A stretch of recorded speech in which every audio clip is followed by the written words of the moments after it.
హరే కృష్ణ. హరే కృష్ణ అందరికీ. 18 రోజులలో భగవద్గీత అవగాహనము అనేటువంటి ఈ కార్యక్రమానికి మీ అందరికీ కూడా ఇస్కాన్ శ్రీ శ్రీ రాధా గోవింద ఆలయం మంగళూరు కర్ణాటక తరపున స్వాగతం సుస్వాగతం. హరే కృష్ణ. ఓం అజ్ఞానతిమిరాంధస్య జ్ఞానాంజనశలాకయా చక్షుర్మిలితం యేన తస్మై శ్రీ గురవే నమః. श्रीचैतन्यमनोभीष्टं स्थापितं येन भूतले स्वयं रूपः कदा मह्यं ददाति स्वपदान्तिकम्. वन्देऽहं श्रीगुरु श्रीयुतपदकमलं श्रीगुरून् वैष्णवांश श्रीरूपं साग्रजातं सहगणरघुनाथान्वितं तं सजीवं साद्वैतं सावधूतं परिजनसहितं कृष्ण चैतन्य देवम श्री राधा कृष्ण पादान सहगण ललिता श्री विशाखान्वितांश नमा ओं विष्णुपादाय कृष्ण प्रेष्ठाय भूतले श्रीमते भक्ति वेदांत स्वामिनिति नामिने नमस्ते सारस्वते देवे गौरवाणी प्रचारिणे निर्विशेषा शून्यवादी पाश्चात्यदेशतारिणे जय श्री कृष्ण चैतन्य प्रभु नित्यानंद श्री अद्वैत गदाधर श्रीवासादि गौर भक्त वृंद. हरे कृष्णा कृष्ण कृष्ण हरे हरे हरे राम राम राम हरे हरे. హరే కృష్ణ. హరే కృష్ణ అందరికీ. సో ఈ 18 రోజులలో అండర్స్టాండింగ్ గీత ఇన్ 18 days, 18 రోజులలో భగవద్గీత అవగాహనము అనేటువంటి కార్యక్రమంలో 7వ రోజు 7వ అధ్యాయమైనటువంటి భగవద్విజ్ఞానము అనేటువంటి అధ్యాయం. సో భగవద్గీత 3 విభాగాలుగా ఉన్నటువంటిది. అందులో మొదటి విభాగము కర్మయోగములు, కర్మషట్కములు. మొదటి 6 అధ్యాయాలు నిన్నటి వరకు మీరు పూర్తి చేసుకున్నటువంటివి. ఈ రోజు నుండి ఆ భగవద్గీతలో ఉన్నటువంటి ఆ 2వ విభాగము భక్తి యోగాలుగా, భక్తి షట్కాలుగా చెప్పబడేటువంటివి. తదుపరి చివరివి 13 నుండి 18 వరకు కూడా ఉన్నటువంటివి జ్ఞాన షట్కాలు. సో ఇక్కడ చాలా ముఖ్యమైనటువంటి, ఎందుకంటే ఒక బుక్లో మధ్యలో ఉంచేటువంటి ఇన్ఫర్మేషన్ మనకి ఉంటుంది, పైన అట్లా తర్వాత కింద అట్లా ఉండేటువంటి, లేదా ఒక ట్రెజరర్ ఉంటే పైన ఉంటుంది మూత, తర్వాత కింద అది ఉంటుంది, మధ్యలోనే మనకి విలువైనటువంటి వస్తువులను దాచిపెట్టుకుంటాం. సో 7వ అధ్యాయం నుండి 12వ అధ్యాయం వరకు కూడా భక్తి శతకాలు, ఆ భగవంతుని గురించినటువంటి జ్ఞానము, ఆ భగవంతుని యొక్క భక్తి విధానము, ఇవన్నీ కూడా ఈ మధ్యలో ఉన్నటువంటి 7వ అధ్యాయం నుండి 12వ అధ్యాయం వరకు కూడా చూసేటువంటి అంశాలు. సో అందులో మరి ఆ భగవద్విజ్ఞానం, ఆ భగవంతుడిని గురించినటువంటి జ్ఞానాన్ని తెలియచేసేటువంటి 7వ అధ్యాయాన్ని ఈరోజు మనము చూడబోతూ ఉన్నటువంటిది. సో 6వ అధ్యాయమైనటువంటి ధ్యాన యోగము, మరి ఎలా ధ్యానము ద్వారా ఆ భగవంతుణ్ణి ఆశ్రయించవచ్చో అనేటువంటి అంశాన్ని మనకి, అంటే అష్టాంగ యోగ విధానంలో యమ నియమ ఆసన ప్రాణాయామ ధారణ ప్రత్యాహార ధ్యానము సమాధి స్థితి అనేటువంటి 8 అంగాలుగా ఉన్నటువంటి అష్టాంగ యోగ విధానాన్ని గురించి చూసాం. చివరిలో కృష్ణ భగవానులు వారు అర్జున్తో చెప్తారు, అత్యంత శ్రద్ధతో సర్వదా నాయందే కట్టుబడి ఉండేవాడు, తనయందే నన్ను స్మరించేవాడు, నాకు దివ్యమైన ప్రేమయుత సేవ చేసేవాడు అయిన యోగి, యోగులందరిలోనూ నాతో అత్యంత సన్నిహితంగా యోగంలో జతకూడినట్టివాడు అంటూ 6వ అధ్యాయంలోని చివరి శ్లోకమైనటువంటి 47వ శ్లోకంలో చెప్పారు. యోగినామపి సర్వేషాం అంటూ చెప్పినటువంటిది. అందరిలో అతడే ఉన్నతుడు, ఇది నా యొక్క అభిప్రాయము అర్జున అంటూ ఆ అర్జునుడికి తెలియచేసినటువంటి విషయాన్ని 6వ అధ్యాయంలో చూసినటువంటిది. అంటే కేవలము భక్తి యోగము ద్వారా మాత్రమే యోగంలో మహోన్నతమైనటువంటి పూర్ణత్వ స్థితి లభిస్తుంది అని సమస్త వేదాలు ధృవపరిచినటువంటి విషయం. సో కనుక భగవంతుడు మరియు గురువు యొక్క కృప ద్వారా మరి భక్తిలో నిమగ్నమయ్యేటువంటి అవకాశం. ఆ భక్తి నిర్వహణ అంటే యోగ పద్ధతిలో అత్యున్నత పూర్ణత్వ స్థితి అయినటువంటి కృష్ణ భక్తి భావనకు కొన్ని మార్గాలను మనకి తెలియచేసినవి అక్కడ, అందులో అష్టాంగ యోగ విధానం గురించి చూసినటువంటిది. సో ఇక ఈరోజు ఈ సప్తమాధ్యాయమైనటువంటి జ్ఞాన విజ్ఞాన యోగము, అదే భగవద్ విజ్ఞానం. జ్ఞానము అంటే మనం ఏదైతే ఒక అంశాన్ని పుస్తకాల ద్వారా లేదా గురువుల ద్వారా తెలుసుకునేటువంటిది జ్ఞానం, నాలెడ్జ్ అని చెప్తుంటాం. జ్ఞానం అంటే ఏదైనా ఒక విషయం, ఉదాహరణకి చక్కెర తీయగా ఉంటుంది, తేనె తీయగా ఉంటుంది, టేబుల్ సాల్ట్ ఉప్పుగా ఉంటుంది అనేది విన్నామనుకోండి. ఆహా, సాల్ట్ అంటే ఉప్పుగా ఉంటుంది, అంటే ఉప్పుగా ఉంటే సాల్ట్ అంటాము, తీయగా ఉంటుంది అని అంటారు. మరి అది జ్ఞానం. దానిని అనుభూతి పొంది అంటే దాన్ని రుచి చూసి తెలుసుకునేటువంటిది విజ్ఞానం. సో ఇక్కడ ఆ జ్ఞాన విజ్ఞానాలు అంటే ఇక్కడ ఆత్మ పరమాత్మ, ఇక్కడ జ్ఞాన విజ్ఞానాల గురించి అంటే ఆ భగవంతుని గురించినటువంటి విషయాలను తెలియచేసేటువంటిది. అందుకే భగవద్ విజ్ఞానము అంటూ ఈ అధ్యాయం. సో ఈ అధ్యాయంలోని మొదటి శ్లోకము అర్జునుడితో శ్రీకృష్ణ భగవానులు వారు ఇలా చెప్తూ ఉన్నారు. శ్రీ భగవానువాచ మయ్యాసక్తమనా పార్థ యోగం యుంజన్మదాశ్రయః అసంశయం సమగ్రం మాం యతా జ్ఞాస్యసి తచ్ఛృణు.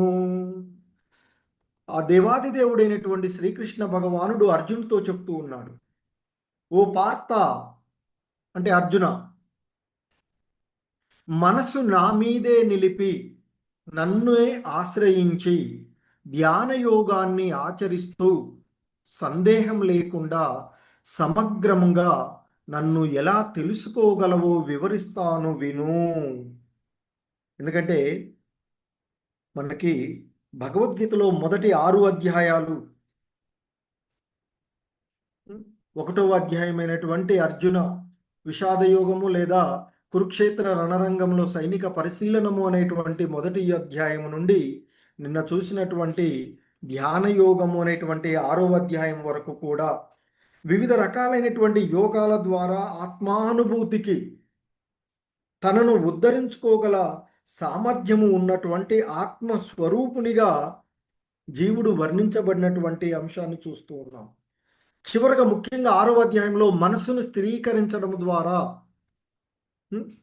మరి ఎలా కృష్ణ భక్తి భావనలో నిమగ్నమవ్వచ్చు చెప్పినటువంటిది. కానీ ఈ 7వ అధ్యాయము కృష్ణ భక్తి భావన విధానాన్ని పూర్తిగా వివరించేటువంటిది.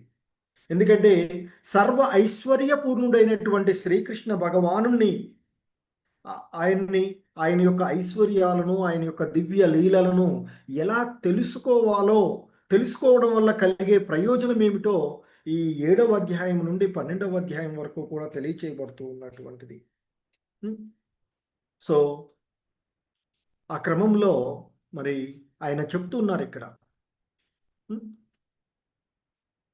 మనసును నా మీదే నిలిపి నన్ను ఆశ్రయించి ధ్యాన యోగాన్ని, ఎందుకంటే ధ్యానంలో నిమగ్నమవ్వు అంటూ చెప్పారు కదా. సో కనుక ధ్యాన యోగాన్ని ఆచరిస్తూ మరి సందేహం లేకుండా సమగ్రంగా నన్ను ఎలా తెలుసుకోగలవో వివరిస్తాను అంటూ చెప్తూ ఉన్నటువంటిది ఆ భగవంతుడు. ఇంకా చెప్తున్నారు ఆయన, జ్ఞానం తేహం సవిజ్ఞానం ఇదం వక్ష్యామ్యశేషతః యత్ జ్ఞాత్వా నేహ భూయః అన్యత్ జ్ఞాతవ్యం అవశిష్యతే.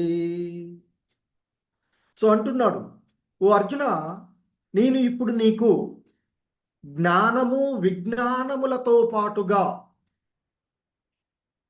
అంటే భౌతికమైనటువంటి జ్ఞాన విజ్ఞానాలతో పాటు ఆధ్యాత్మిక జ్ఞానాన్ని గురించి కూడా సంపూర్ణంగా చెప్తాను. మరి దానిని నీవు గ్రహించినట్లయితే ఈ లోకంలో నీవు మళ్ళీ తెలుసుకోవడానికి మిగిలి ఉండేది ఏది కూడా ఉండదు అంటూ చెప్తున్నారు. అంటే పరిపూర్ణమైనటువంటి జ్ఞానాన్ని ఇస్తాను అని చెప్తున్నారు. ఎందుకంటే ఆ భగవంతుడు పరిపూర్ణుడు. ఆ పరిపూర్ణుడు ద్వారా ఇవ్వబడినటువంటిది ఏదైనా పరిపూర్ణంగానే ఉంటుంది. అసమగ్రంగా ఉన్నటువంటి వాటి ద్వారా వచ్చేది అసమగ్రమైనటువంటిది. కానీ భగవంతుడు చెప్తున్నటువంటిది కనుక మరి ఆ పూర్ణ జ్ఞానంలో ఆయన భౌతిక జగత్తు గురించి, దాని వెనుక ఉన్నటువంటి ఆత్మ గురించి, ఆ రెండింటి యొక్క మూలమును గురించి జ్ఞానము ఇమిడి ఉన్నటువంటిది. అదే దివ్య జ్ఞానము. మరి అర్జునుడికి ఆ దివ్య జ్ఞానాన్ని తెలియచేస్తూ ఆ భగవద్ విజ్ఞానాన్ని తెలియచేస్తాను అంటూ ఆ కృష్ణ భగవానులు వారు చెప్తూ ఉన్నారు. మనుష్యానాం సహస్రేషు కచ్చిద్యతతి సిద్ధయే యతతామపి సిద్ధానాం కచ్చిన్మాం వేత్తి తత్వతః. ఇక చెప్తున్నారు, మనుష్యానాం సహస్రేషు. మనుష్యానాం అంటే మనుషులలో, సహస్రయేషు అంటే పలు వేలాదిగా ఉన్నటువంటి, కచ్చిత్ యతతి సిద్ధయే ఎవడో ఒక్కడు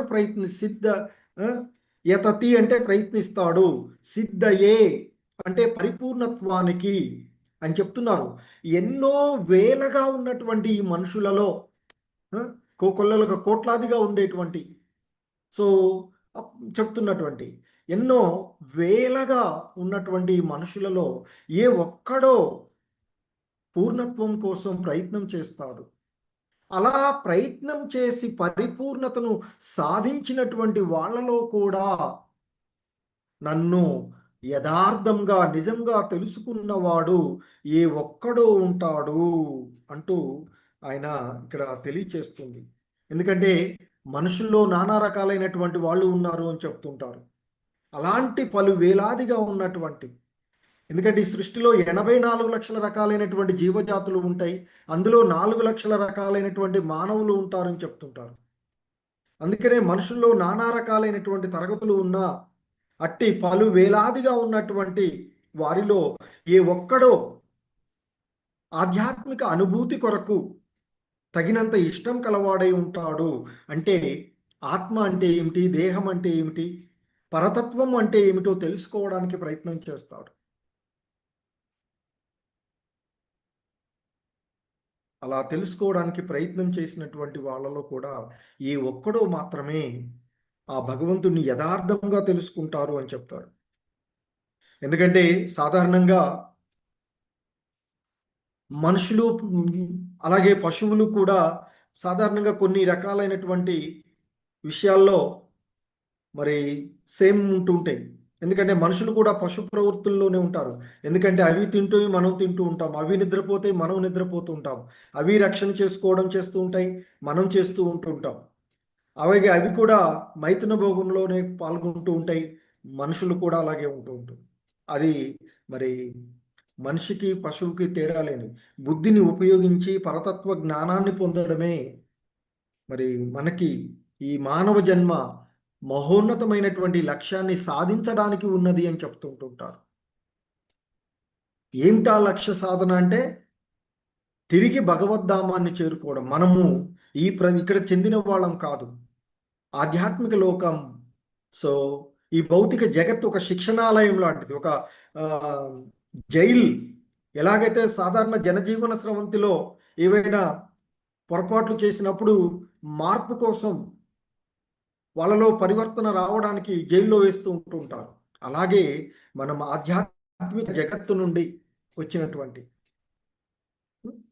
సో మరి ఆ విధంగా ఆ భగవంతుని గురించి, ఆ భగవద్ విజ్ఞానం, శ్రీకృష్ణుడు పరమపురుషుడు అని, ఆయనే నిరాకార బ్రహ్మానికి, పరమాత్మకు, భగవానుడుగా పరతత్వము 3 రకాలుగా అనుభూతి అవుతుంది అనేటువంటి విషయాన్ని తెలుసుకునేటువంటి వాళ్ళు చాలా తక్కువగా ఉంటారు అని చెప్తారు. కానీ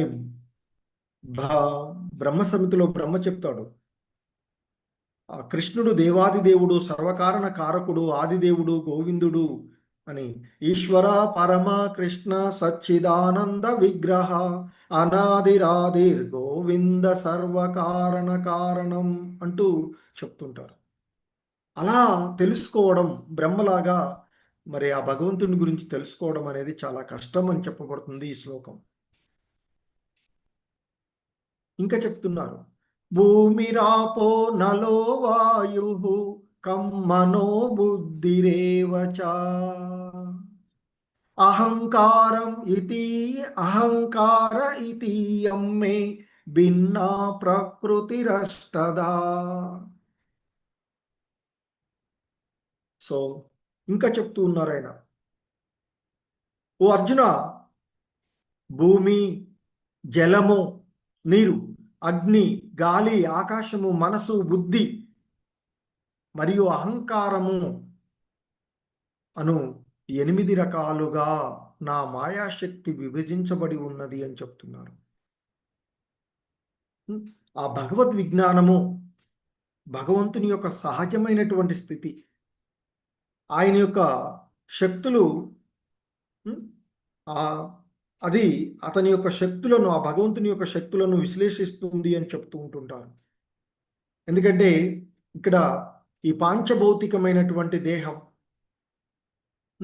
ఈ దేహము మనకి స్థూల అంశాలైనటువంటి భూమి, నీరు, అగ్ని, గాలి, ఆకాశం, అలాగే సూక్ష్మ అంశాలైనటువంటి మనసు, బుద్ధి, అహంకారం అని 8 విధాలుగా ఆ భగవంతుని యొక్క శక్తి, ఆ భగవంతుని అనేకమైనటువంటి శక్తులు. అందులో ఇక్కడ ఈ 8తో కూడినటువంటి మాయాశక్తిని గురించి చెప్తున్నారు. ఎందుకంటే ఈ భౌతిక జగత్తు సృష్టి కొరకు ఆ భగవంతుని యొక్క ఒక్క అంశం నుండి మనకి 3 విష్ణులు, 3 ప్రధానమైనటువంటి విష్ణు రూపాలు వస్తూ ఉంటుంటాయి. మహావిష్ణువు మహాతత్వంగా తెలియబడేటువంటి ఆ సంపూర్ణ భౌతిక సృష్టిని సృష్టించేటువంటి. రెండవది గర్భోదకశాయి విష్ణువు, అన్ని విశ్వాలలోనికి ప్రవేశించి ప్రతి దానిని కూడా మరి వివిధ వ్యక్తీకరణలు చేసేటువంటిది గర్భోదకశాయి విష్ణువు. ఇక 3వ విష్ణువు క్షీరోదకశాయి విష్ణువు, అన్ని విశ్వాలలో సర్వవ్యాపకమైనటువంటి మరి పరమాత్ముడుగా తెలియబడేటువంటిది. ఈ 3 విష్ణువులను గురించి తెలుసుకున్నటువంటి వాడు భవబంధ విముక్తులవుతారు అంటూ చెప్పబడుతుంది మనకి భగవద్గీతలో భాష్యంలో శ్రీల ప్రభుపాదుల వారు చెప్తారు. ఇంకా చెప్తున్నారు ఆయన, అపరేయమితస్త్వన్యాం ప్రకృతిం విద్ధి మే పరాం జీవభూతాం మహాబాహో యయేదం దార్యతే జగత్. ఓ గొప్ప బాహువులు కలవాడా అర్జున, ఇప్పుడు చెప్పింది అపర ప్రకృతి. ఏదైతే ఇంతకుముందు చెప్పారో ఆ భూమి, నీరు, అగ్ని, వాయువు, ఆకాశము, మనసు, బుద్ధి, మిథ్య, అహంకారం అనేటువంటి 8 అంశాల సముదాయం ఏదైతే ఉందో అది అపర ప్రకృతి అని చెప్తున్నారు. కానీ దానికి అతీతంగా నా పరాప్రకృతి ఉన్నది. అదే ఈ జగత్తు యందు ఉన్న జీవరాశులకు మూలాధారమైనటువంటి జీవాత్మలను కలిగి ఉన్నది. అంటే ఆ భగవంతుని యొక్క శక్తుల్లో ప్రకృతులు అపర ప్రకృతి, పరాప్రకృతి. ఆ అపర ప్రకృతి అనేటువంటిది ఇక్కడ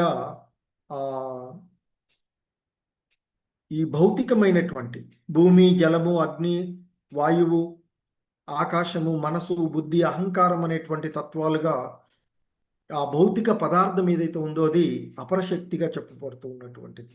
మళ్ళీ ఇందులో కూడా రెండు స్థూల అంశాలు ఏంటి? ఆ భూమి, జలము, అగ్ని, వాయువు, ఆకాశము స్థూల అంశాలుగా చెప్పబడుతూ ఉంటాయి. మనస్సు, బుద్ధి, అహంకారం అనేవి సూక్ష్మ అంశాలు. అలాగే జీవులు ఆ భగవంతుని యొక్క పరాప్రకృతి, పరాశక్తిగా చెప్పబడినటువంటిది.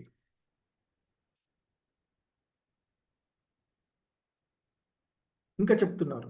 ఏతద్యోనీని భూతాని సర్వాణీత్యుపదారయ అహం కృత్స్ననస్య జగతః ప్రభవ ప్రళయస్తతా.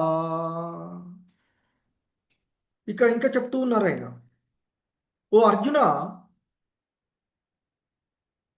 మరి ఈ నా రెండు ప్రకృతుల నుంచే సమస్త జీవులు పుడుతున్నాయి అని గ్రహించు. అంటే సృష్టించబడినటువంటి జీవులన్నీ కూడా ఈ రెండు ప్రకృతులే.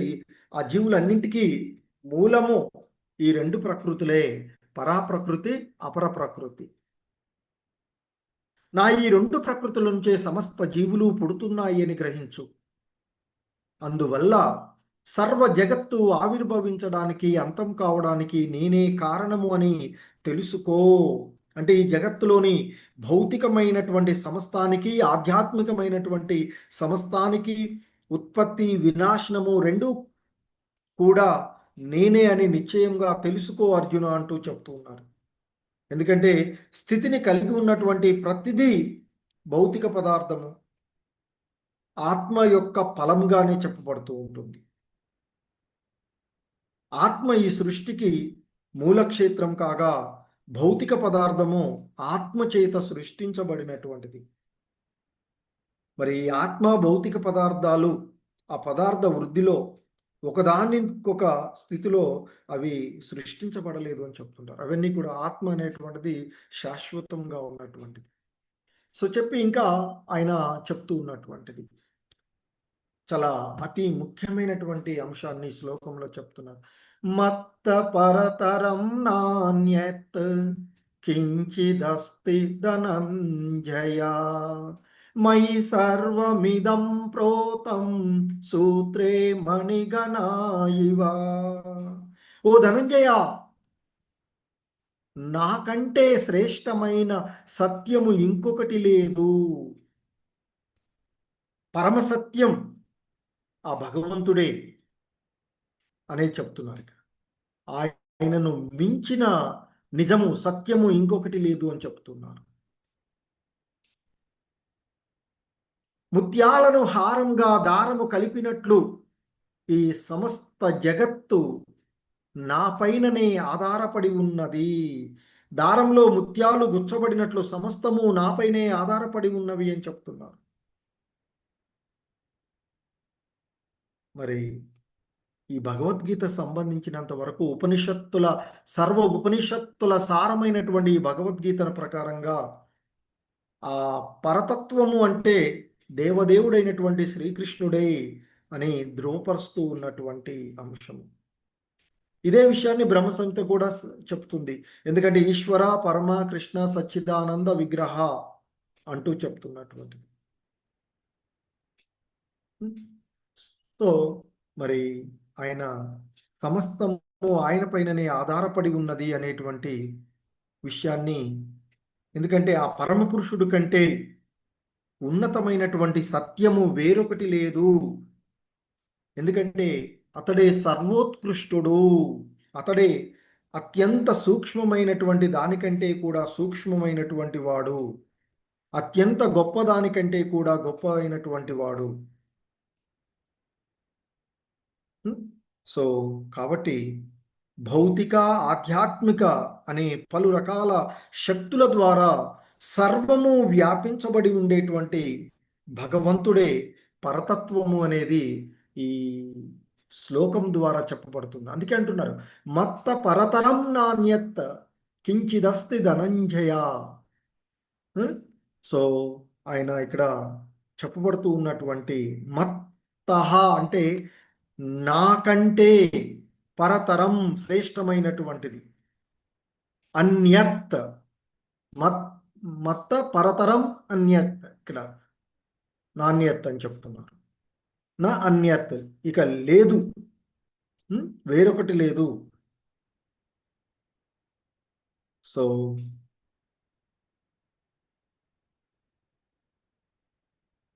చెప్తూ మరి ఇంకా మనకి ఆ భగవంతుడు ఈ సృష్టిలో ఎలా ఆ భగవంతుని యొక్క అనుభూతిని మనం పొందవచ్చో, ఆ నానా రకాలైనటువంటి భౌతిక ఆధ్యాత్మిక శక్తుల ద్వారా భగవంతుడు ఏ విధంగా సర్వవ్యాపి అయి ఉన్నాడో మనకి ఈ శ్లోకంలో చెప్తూ ఉన్నారు కృష్ణ భగవానుల వారు.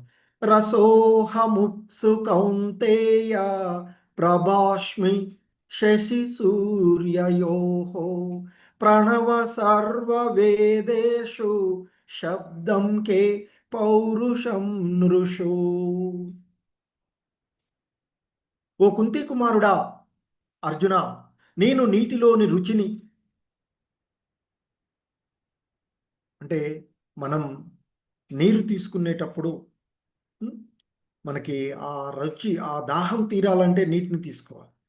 సో ఆ విధంగా ఆ భగవంతుని యొక్క రుచి మనకి కనిపించదు, నిరాకారంలాగా అనిపిస్తుంది, నీరు కనిపిస్తుంది. సో ఆ రుచి ఆ భగవంతుడుగా ఇక్కడ చెప్తూ ఉన్నటువంటిది, అంటే నిరాకార అనుభూతి అది. అలాగే సూర్య చంద్రులలోని కాంతిని నేను అంటున్నారు. ప్రణవ సర్వవేదేషు, వేదాలలోని ఓంకారంను, శబ్దకే పౌరుషం నృషు, ఆకాశంలోని శబ్దాన్ని, నరులలోని సామర్థ్యమును నేనే అంటూ చెప్తూ ఉన్నటువంటి. సో ఆ సూర్యచంద్రుల యొక్క కాంతి కూడా భగవంతుని యొక్క నిరాకార తేజమైనటువంటి బ్రహ్మ తేజము నుండే వెలువడుతుంది అంటూ చెప్తున్నారు. ప్రణవము, ప్రణవ సర్వవేదేషు అంటూ చెప్తున్నారు. సాధారణంగా ప్రణవము అంటే ఇక్కడ ప్రతి వేద మంత్రంలోనూ మొదట దివ్య ఓంకార నామ పదాన్ని మనం ఉపయోగిస్తూ ఉంటుంటాం. ఓం తద్విష్ణు అంటూ.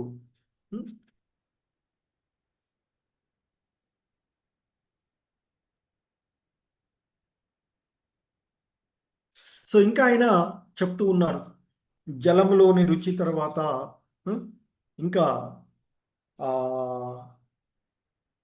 భూమి యొక్క మూల సుగంధము భగవంతుడిగా చెప్తున్నారు. సువాసన, భూమి యొక్క సువాసన, అగ్ని యొక్క వేడిమి, జీవులలోని జీవము, ప్రాణం, తపస్సులలోని ఆ తపస్సు భగవంతుని యొక్క ప్రాతినిధ్యంగా చెప్పబడుతూ ఉన్నటువంటి అంశం.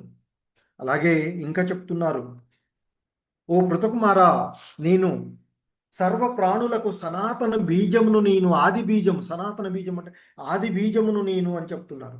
అలాగే బుద్ధిమంతులలోని బుద్ధిని నేను, శక్తిమంతులలోని శక్తి, పరాక్రమం ఏదైతే ఉందో అది ఆ భగవంతుని. ఇక్కడ బీజం అంటే విత్తనం. శ్రీకృష్ణుడే సమస్తానికి విత్తనం ఇచ్చేటువంటి, కదిలేవైనా కదలనైనా స్థావర జంగమాలుగా చెప్పబడేటువంటి నానా రకాలైనటువంటి జీవులు, పక్షులు, పశువులు, మానవులు, పలు ఇతర జీవులు, అవి ఏవైనా కదిలేవైనా కదలినవైనా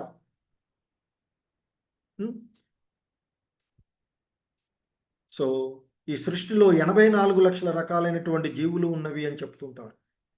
అందులో కొన్ని కదిలేవి, కొన్ని కదలనివి అయి ఉంటాయి. ముందు ముందు చూడొచ్చు ఏంటి అనేది. సో ఇంకా ఆ చెప్తూ ఉన్నటువంటి బలవంతులలోని బలమును నేను అని చెప్తున్నారు. అంటే కామరాగ ఆ రజము, కోరికలు లేనటువంటి కామము, కోరిక లేనటువంటి ఆ బలము భగవంతుని యొక్క ప్రాతినిధ్యంగా చెప్తున్నారు. ధర్మ విరుద్ధము కాని, ధర్మ సూత్రాలకు విరుద్ధము కాని మైథునం కూడా ఆ భగవంతుడే అనేటువంటిది ఇక్కడ చెప్పబడుతూ ఉన్నటువంటిది. ఎందుకంటే మైథున భోగము అనేటువంటిది సంతాన వృద్ధి కొరకు, కృష్ణ భక్తి భావనలో ఉండేటువంటి సంతానాన్ని కనడానికి మైథునము, అంతేకాని ఏదో కోరికలను తీర్చుకొని వీటి కోసం కాదు. సో అలా ధర్మబద్ధమైనటువంటి భార్యాభర్తలుగా వివాహ వేదిక ద్వారా వచ్చి జరిగేటువంటి ధర్మబద్ధమైనటువంటి మైథునం కూడా ఆ భగవంతుని ప్రార్థన. ఎందుకంటే మైథునం ద్వారానే ఈ జీవులు ఒక జీవి నుండి ఇంకొక జీవు సృష్టించబడుతూ ఉండేటువంటిది భౌతిక జగత్తులు.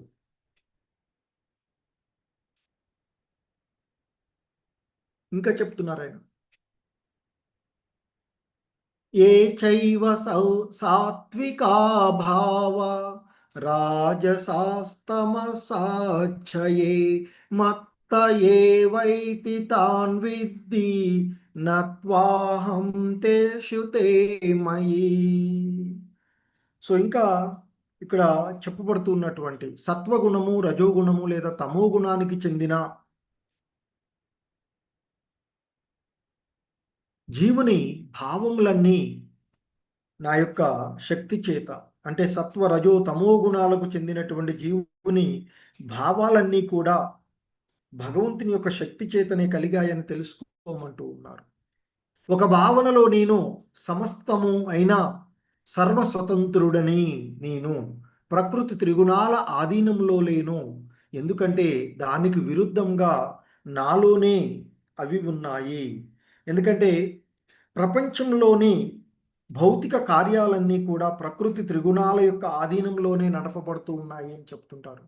సత్వ రజో తమో గుణాలు అనేటువంటి ఈ గుణాల యొక్క ఆధీనంలో నడపబడుతూ ఉన్నాయి. మరి ఈ ప్రకృతి గుణాలన్నీ కూడా దేవదేవుడి యొక్క ఆధీనంలో ఉండేటువంటి, ఆయన నుండే ఇవన్నీ కూడా వచ్చేటువంటి కనుక ఆయన వీటికి ప్రభావితులు కారు. ఎందుకంటే ఒక రాజ వ్యవస్థలో రాజు చట్టాన్ని చేస్తే ఆ చట్టం పరిధిలోనికి రాజు రాడు, దానికి ఆయన అతీతుడు అవుతాడు. ఆ చట్టానికి అతీతుడుగా ఉంటాడు రాజు, ఎందుకంటే ఆయనే వాటిని సృష్టించాడు కనుక. సో ఇక్కడ కూడా కృష్ణ భగవానుల వారు, కానీ మనం మాత్రం ఈ త్రిగుణాల యొక్క ఆధీనంలో పప్పెట్స్ లాగా, ఒక తోలుబొమ్మల్లాగా ఆడుతూ ఉండేటువంటిది. అందుకే భగవంతుడు నిర్గుణుడుగా చెప్తూ ఉంటుంటారు, ఈ గుణాలకు అతీతుడుగా ఉండేటువంటి వాడు.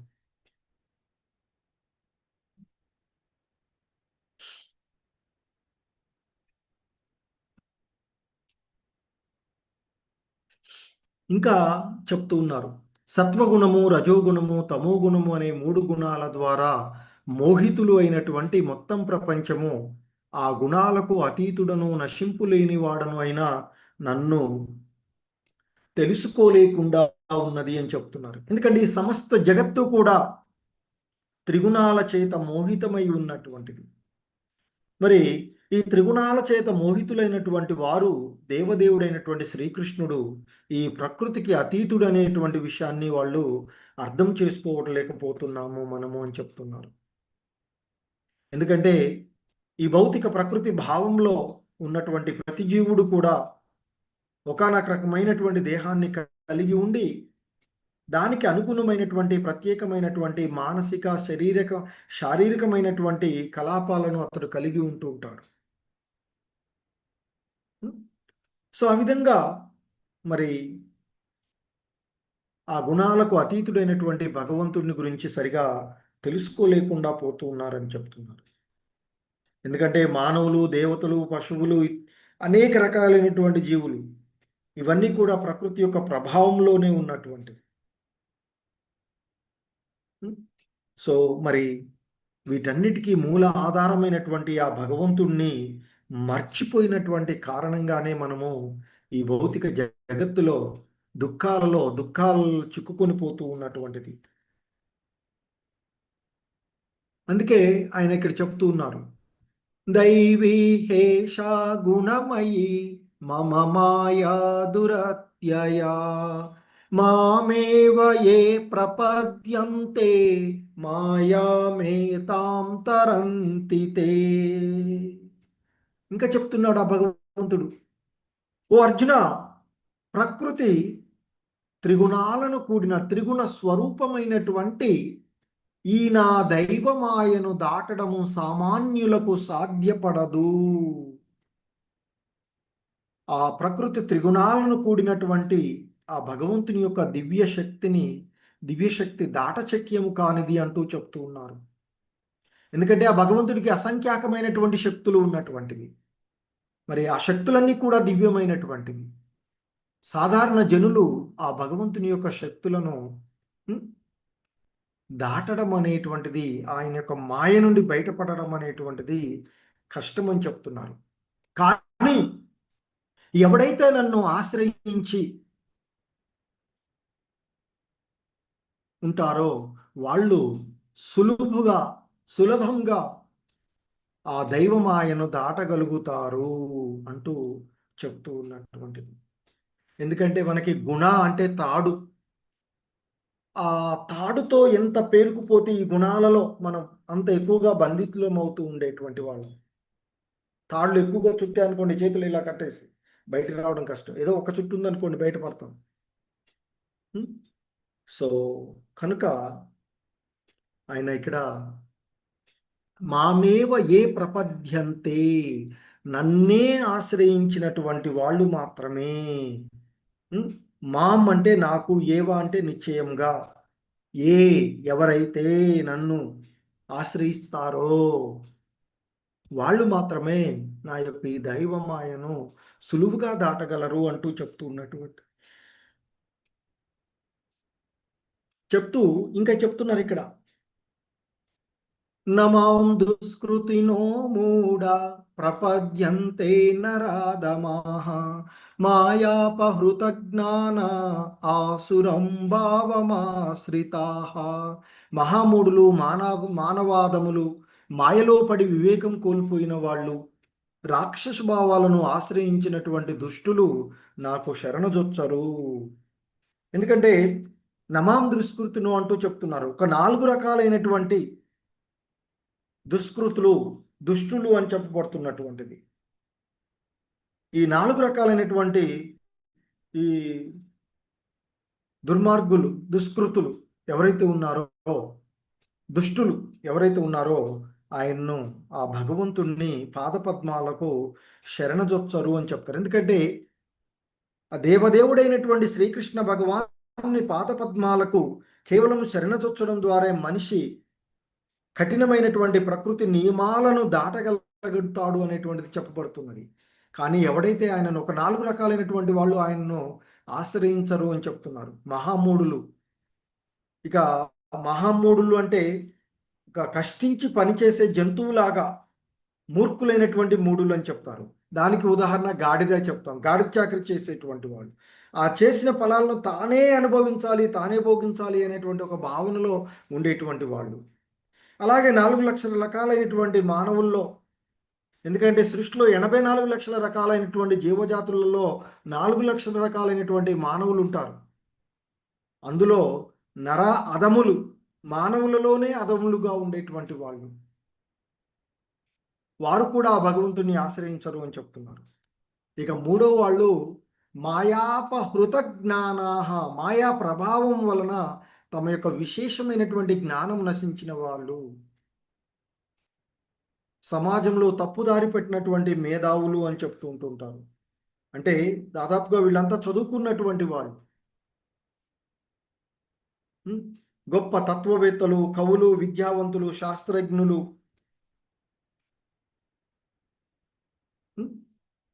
సో అలాగే ఇక 4వ రకమైనటువంటి దుష్కృతుల్లో చివరి వాళ్ళు ఆసురం భావమాశ్రితాహ, అంటే ఆసురి పద్ధతులు, రాక్షస గుణాలను కలిగి ఉన్న వాళ్ళు. ఈ 4 రకాలైనటువంటి వాళ్ళు అంటే మహామూఢులు, నరాధములు, విమోహితులైనటువంటి కల్పనాపరులు, అలాగే బహిరంగ నాస్తికులు అనేటువంటి 4 రకాలైనటువంటి వాళ్ళు శాస్త్రాలను కానీ ఆ భగవంతుని కానీ నమ్మరు అని చెప్తుంటుంటారు. ఇక వీళ్ళకు విరుద్ధంగా మరొక 4 రకాలైనటువంటి వాళ్ళు చతుర్విధా భజంతే మాం జనా సుకృతినో అర్జున ఆర్తో జిజ్ఞాసురర్థార్థి జ్ఞానీ చ భరతర్షభ. సో ఇక్కడ చెప్తూ ఉన్నారు ఇంకా, ఓ అర్జున, ఆపదలలో ఉన్నవాడు ఆర్తో, అలాగే ఆత్మతత్వాన్ని గురించి తెలుసుకోగోరినవాడు జిజ్ఞాసు, ఇక అర్ధార్థి సంపదల కోరుకునేటువంటి వాడు, ఇక జ్ఞాని, ఆత్మజ్ఞానం కలిగినటువంటి వాళ్ళు అనే 4 రకాలైనటువంటి వాళ్ళని పుణ్యపురుషులుగా చెప్తున్నారు. ఈ 4 మాత్రము ఆ భగవంతుని సేవ చేయడంలో ప్రారంభిస్తారు అంటూ చెప్తున్నారు. దుష్కృతులు కాకుండా సుకృతులు కూడా, ఒక 4 రకాలైనటువంటి సుకృతులు కూడా ఉన్నారు అనేటువంటిది చెప్తున్నారు. వీళ్ళు శాస్త్ర నియమాలను అనుసరిస్తూ ఉంటారు. పూర్వం చెప్పబడిన 4 శాస్త్ర నియమాలను పాటించరు. వీళ్ళు శాస్త్ర నియమాలను పాటిస్తూ ఉండేటువంటి వాళ్ళు 4 రకాలు. ఆపదలలో ఉన్నప్పుడు ఆర్తి, ఇక్కడ మనకి ఆపదలలో ఉన్నటువంటి వాళ్ళకి ఉదాహరణగా గజేంద్ర మోక్షంలో గజేంద్రుడు, అలాగే ద్రౌపది అయినా కూడా ఆపదలు ఉన్నప్పుడు భగవంతుని వేడుకుంటాడు. అలాగే ఈమె కూడా మొదటి ప్రయత్నంగా భర్తలు ఉన్నారు, పెద్దవాళ్ళు ఉన్నారు, సభలో ఎవడో కాపాడుతారులే అనుకుంది. ఏంది సాధ్యం కాకుండా వస్త్రాపరణ జరుగుతుంటే కృష్ణ నీవు తప్ప రక్షించే వాళ్ళు ఎవరూ లేరు అంటూ వేడుకుంటుంది. అప్పుడు అంతమంటూ లేని చీరలనిచ్చి ఆమెను కాపాడుతారు. అలాగే జిజ్ఞాసువులు ఆ పరతత్వ జ్ఞానాన్ని గురించి అన్వేషించేటువంటి తత్వం కలిగినటువంటి వాళ్ళు నైమిషారణ్యములో ఉండే మహర్షులు అని చెప్తూ ఉంటుంటారు.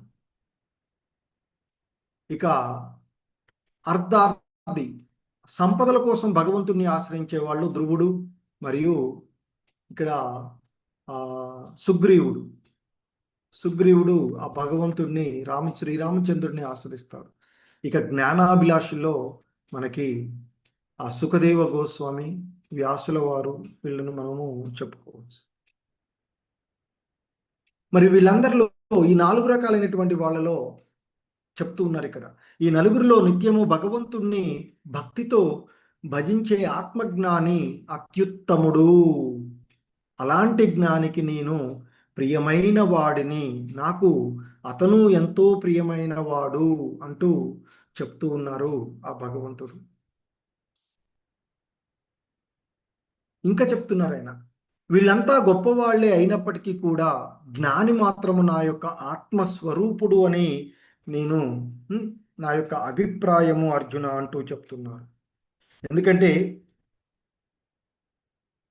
అతడు అజ్ఞాని నన్నే పరమగతిగా భావించి సేవిస్తాడు అని చెప్తున్నారు.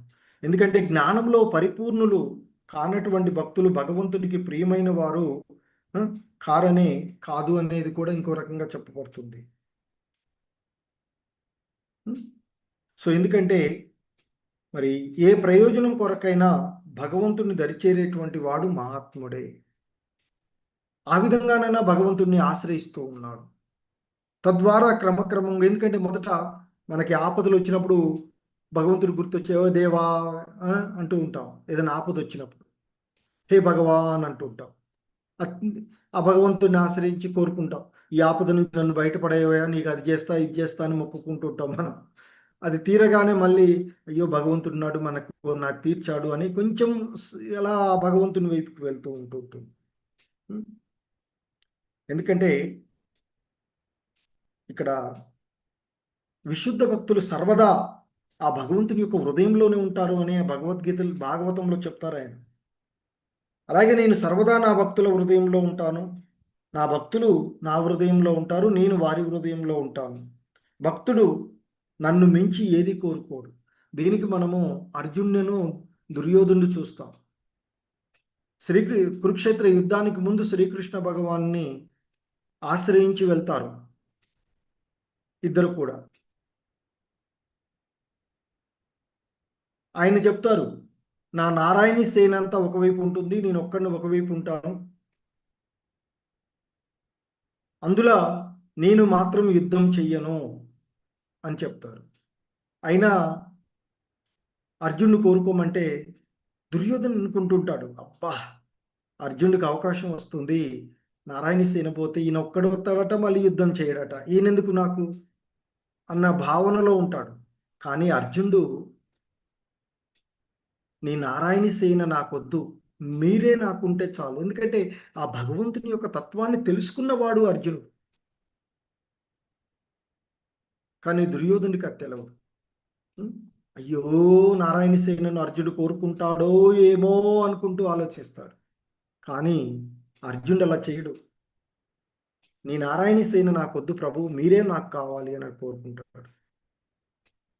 ఇక అప్పుడు దుర్యోధనుడు మనసులో ఎంతో ఆనందపడతాడు, బయటకు మాత్రం ఏం చేయను కృష్ణ, నిన్ను కోరుకునే అవకాశం అర్జునుడే కొట్టేశాడు, ఇక మిగిలింది ఏంది నీ సేనే కదా, ఎలాగో నేను నీ సేనని తీసుకొని వెళ్తాను అనుకుంటూ వెళ్ళిపోతాడు. అది భక్తుడికి అభక్తుడికి ఉండేటువంటి తేడా.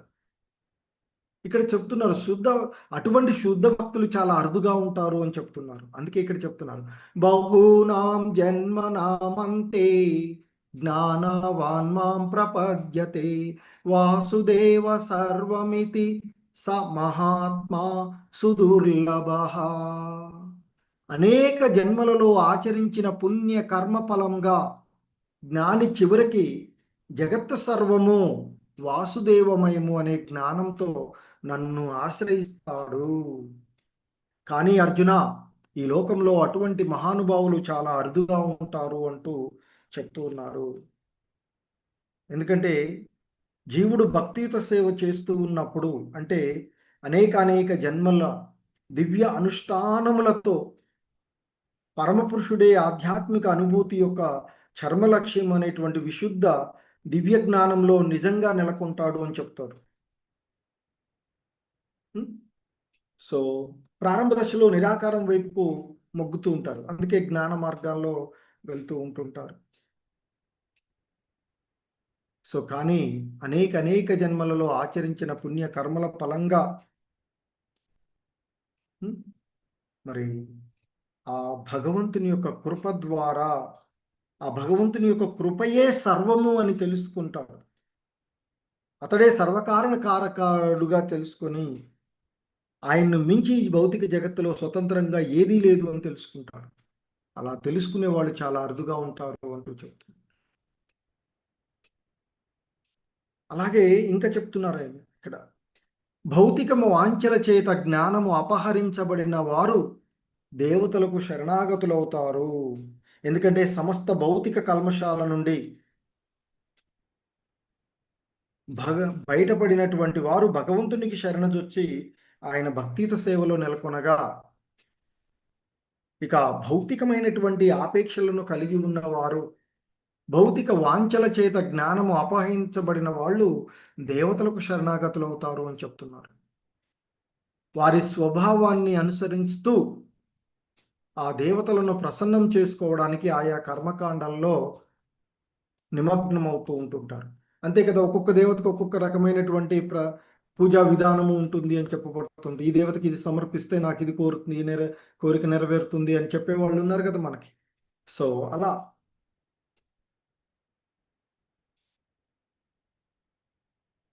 అందుకే ఇక్కడ చెప్తున్నారు, యో యో యాం యాం తనుం భక్తః శ్రద్ధయార్చితుమిచ్చతి తస్య తస్యాచలాం శ్రద్ధాం తామేవ విదామ్యహం. ఇంకా చెప్తున్నారు ఆయన ఆ కృష్ణ భగవానులు, ఓ అర్జున, పరమాత్మునిగా నేను అందరి హృదయాల్లో ఉన్నాను. ఎవరైనా దేవతలను ఆరాధించాలని కోరుకున్నా నేను అతనికి విశ్వాసాన్ని స్థిరంగా ఉంచుతాను, తద్వారా అతను నిర్దిష్ట దేవతకు అంకితమవుతాడు అంటూ చెప్తూ ఉన్నటువంటిది. అంటే ఎవరెవరు ఏ దేవతను ఆరాధించదలుచుకుంటే వాళ్ళకు ఆ విధమైనటువంటి కోరికను స్థిరపరుస్తాను అంటున్నాడు. అంటే భగవంతుడు ప్రతి ఒక్కరి స్వేచ్ఛను ఇస్తున్నాడు వారికి. అందుకే ప్రతి ఒక్క వ్యక్తి ఏది కోరుకుంటే దాన్ని నెరవేరే విధంగానే ఆ భగవంతుడు దీవిస్తూ ఉన్నటువంటిది. అయితే ఇక్కడ ఆ దేవతలు ఇచ్చేటువంటివి అసంపూర్ణమైనవి అనేది చెప్పబడుతుంది. ఎందుకంటే ఇక్కడ చెప్తున్నారు, ఇక్కడ సతయా శ్రద్ధయా యుక్తః తస్యారాధనమిహాతే లభతే చ తత్ కామాన్ మాయైవ విహితాన్ హితాన్. అలాంటి శ్రద్ధా విశ్వాసం కలిగి ఉన్న ఆ భక్తుడు ఆ దేవతనే పూజించును మరియు కోరుకున్న వాటిని పొందును. కానీ నిజానికి ఆ ప్రయోజనాలన్నీ కేవలము నా ద్వారానే ఇవ్వబడుతుంది. ఎందుకంటే ఈ దేవతలందరూ కూడా భగవంతుని యొక్క కార్యనిర్వాహక వర్గంగానే చెప్పబడుతుంది. ఎందుకంటే ఒక సంస్థలో ప్రెసిడెంట్ ఇవన్నీ నుండి కార్యనిర్వాహక వర్గం ఉంటుంది కదా. సో భగవంతుని యొక్క ప్రతినిధులే ఈ దేవతలందరూ కూడా. సో కనుక మరి ఎవరెవరు ఏ ఏ కోరికలను ఏ ఏ దేవతా రూపంలో కోరుకుంటే ఆయా దేవతల ద్వారా ఇస్తున్నారు, అవన్నీ ఇచ్చేటువంటిది ఆ భగవంతుడే అని చెప్తున్నారు. ఇక్కడ మరి ఆ దేవతార్చన చేసేటువంటి వాళ్ళని అల్పబుద్ధులు అని చెప్తున్నారు. అల్పబుద్ధి ఉన్న మనుషులు దేవతలను పూజిస్తారు, కానీ వారు ఇచ్చే ఫలాలు పరిమితము మరియు తాత్కాలికమైనవి. ఎందుకంటే ఈ దేవతలు కూడా కొంతకాలం మాత్రమే ఉండేటువంటి వాళ్ళు. ఎప్పటికీ శాశ్వతంగా సనాతనమైనటువంటి వాడు ఒక దేవదేవుడు మాత్రమే. సో కనుకనే ఇక్కడ అల్పబుద్ధి ఉన్నటువంటి మనుషులు దేవతలను పూజిస్తారు, కానీ ఆ దేవతలు ఇచ్చే ఫలాలు పరిమితము మరియు తాత్కాలికమైనవి అని చెప్తున్నారు. చెప్పి ఇంకా చెప్తున్నారు, దేవాన్ దేవయజో యాంతి మద్భక్తాయాంతి మామపి. దేవతలను ఆరాధించే వాళ్ళు దేవతాలోకాలకు వెళ్ళగా నన్ను ఆరాధించే నా భక్తులు చివరికి నా అత్యున్నతమైనటువంటి గోలోక బృందావనాన్ని చేరుకుంటారు అంటూ చెప్తున్నారు. అవ్యక్తం వ్యక్తిమాపన్నం మన్యంతే మామ బుద్ధయః పరం భావమజానంతో మమావ్యయం అనుత్తమం. ఓ అర్జున, నన్ను సంపూర్ణంగా తెలివిలేని జనులు, ఇక్కడ ఈ జనులను అంటే ఆ భగవంతుని గురించి సరిగా తెలుసుకోలేనటువంటి వాళ్ళని తెలివిలేని వాళ్ళుగా చెప్తూ ఉన్నారు. నన్ను సంపూర్ణంగా తెలివిలేని అంటే బుద్ధిహీనులు జనులు, నేను అంటే ఆ భగవంతుడు దేవదేవుడునైనటువంటి నేను ఇంతకుముందు నిరాకారిగా ఉండి ఇప్పుడు ఈ రూపాన్ని పొందినాను అని తలుస్తారు. వారి అల్ప జ్ఞానము కారణంగా నా ఉన్నత స్వభావం వారికి తెలియదు. ఇది నశించనిది మరియు మహోన్నతమైనది అంటూ చెప్తూ ఉన్నారు. సో ఎందుకంటే దేవతారాధకులు అల్పబుద్ధి కలవాళ్ళు అనేది ఇక్కడ వర్ణించబడుతూ ఉన్నటువంటిది. తెలివి తక్కువ వాళ్ళుగా చెప్తున్నారు. అలాగే నిరాకారవాదులు కూడా అదే విధంగా ఇక్కడ వర్ణించబడుతూ ఉన్నటువంటిది.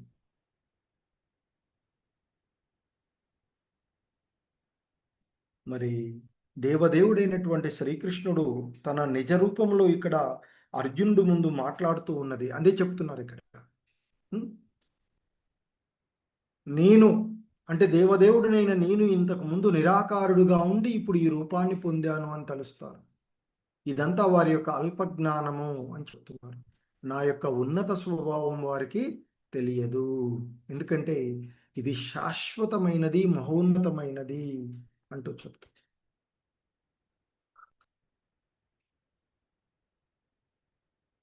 ఇంకా చెప్తున్నారు ఆయన, నాహం ప్రకాశ సర్వస్య యోగమాయాయ సమావృతః మూఢోయం నాభిజానాతి లోకో మామజమవ్యయం. మూఢులకు బుద్ధిహీనులకు నేను ఎప్పుడూ వ్యక్తం కాను, వారికి నేను యోగమాయ శక్తి ద్వారా కప్పబడి ఉన్న నేను గోచరించను అంటూ చెప్తున్నాను. కాబట్టి వారు నేను పుట్టుక లేనివాడను మరియు మార్పు చెందని వాడను అని తెలుసుకోలేరు అంటూ చెప్పబడుతూ ఉన్నటువంటి అంశం. ఎందుకంటే శ్రీకృష్ణ భగవానుల వారు మరి ఈ భూమిపైన అవతారం తీసుకున్నటువంటిది అప్పుడు అందరికీ కనిపించారు కదా, మరి ఎలా వ్యక్తం కాలేదు అని మనం చెప్పగలము అని అంటే శ్రీల ప్రభుపాదుల వారు చెప్తారు. నిజానికి ఆ కృష్ణ భగవానులు ప్రతి ఒక్కరికి వ్యక్తం కాలేదు, ఎందుకంటే ఆయన దేవదేవుడిగా తెలుసుకున్న వాళ్ళు చాలా తక్కువ. అందరూ కూడా ఏంది మనలాగానే మనలాంటి నాలాంటి వాడే అనే ఒక భావనలో ఉన్నారు తప్ప ఆయన దేవదేవుడు అనేటువంటి విషయాన్ని తెలుసుకోలేరు. అందుకే ఆ కురు సభలో మరి శ్రీకృష్ణుని సభాధ్యక్షుడిగా ఎన్నుకున్నప్పుడు శిశుపాలుడు వ్యతిరేకంగా మాట్లాడతాడు. అప్పుడు ఒక భీష్ముడు మాత్రమే శ్రీకృష్ణుని సమర్థించి దేవదేవుడిగా ప్రకటిస్తాడు. అట్లా తెలుసుకున్న వాళ్ళు చాలా తక్కువగా ఉన్నారు అని చెప్తారు. అదేవిధంగా పాండవులు మరికొందరు మాత్రమే భగవంతుడిగా ఆయన్ని ఎరిగి ఉన్నది. ఇంతకుముందు చెప్పినట్లు అర్జునుడు, వీళ్ళు ధర్మరాజు, వీళ్ళందరూ కూడా ఆయన్ని భగవంతుడిగా ఎరిగి ఉన్నటువంటి వాళ్ళు.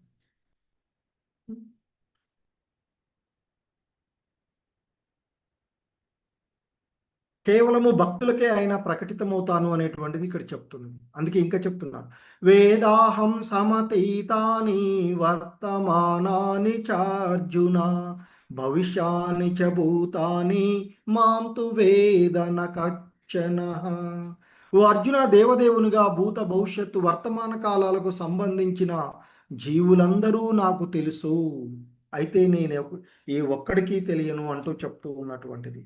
అంతే కదా మరి. పూర్వము నుండి సృష్టి కంటే ముందు నుంచి ఉన్నాడు కాబట్టి సృష్టిలో జరిగేది ప్రతిదీ కూడా తెలిసినటువంటి వాడు. అందుకే ఆయన అంటున్నాడు, దేవాది దేవునిగా భూత భవిష్యత్తు వర్తమాన కాలాలకి, అంటే గతంలో జరిగింది, భవిష్యత్తులో జరగబోయేది, ప్రస్తుతము జరుగుతూ ఉన్నటువంటి ప్రతిదానికి నాకు తెలుసు, కానీ నన్ను ఎవడు కూడా తరచుగా తెలుసుకోలేడు అనేది ఇక్కడ చెప్పబడుతూ ఉన్నటువంటి.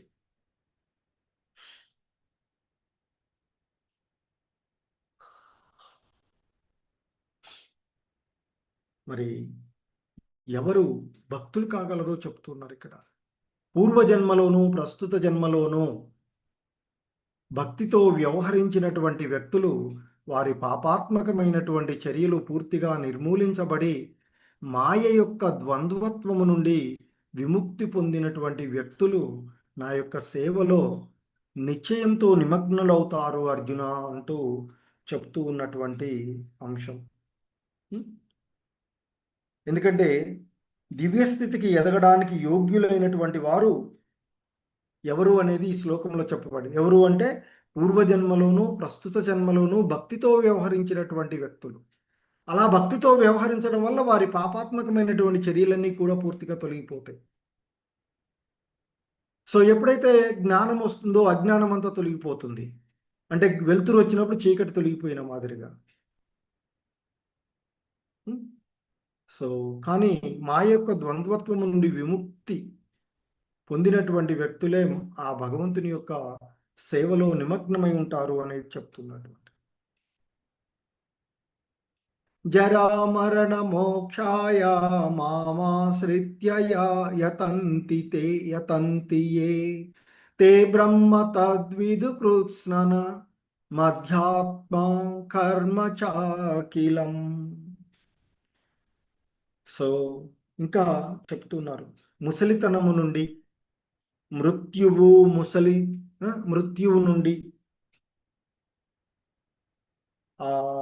ఇంకా ఆ ముక్తిని పొందడానికి యత్నించేటువంటి బుద్ధిమంతులు భక్తి యోగంతో నన్ను ఆశ్రయిస్తారు అంటూ చెప్తున్నారు. దివ్య కర్మలను గురించి సమస్తమును పూర్తిగా ఎరిగిన కారణంగా వారు నిజంగా బ్రహ్మమే అయి ఉంటారు. అంటే జన్మ మృత్యు జరావ్యాధి, జన్మము మృత్యువు ముసలితనము రోగము ఈ భౌతిక దేహాన్ని ప్రభావితం చేసేవి, అంతేకాని ఆధ్యాత్మిక దేహాన్ని అంటే ఆత్మను కాదు అని చెప్తున్నటువంటి.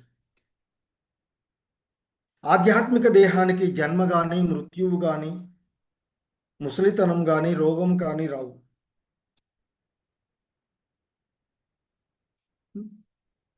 సో అలా ఆ దివ్యమైనటువంటి జ్ఞానాన్ని తెలుసుకున్నటువంటి వారు నిజంగా బ్రహ్మంలో అంటే ఆ భగవంతుని యొక్క దివ్యమైనటువంటి సేవలో నెలకొన్నటువంటి ఆ పవిత్ర భక్తులు బ్రహ్మంగాను చెప్పబడుతూ ఉన్నటువంటి.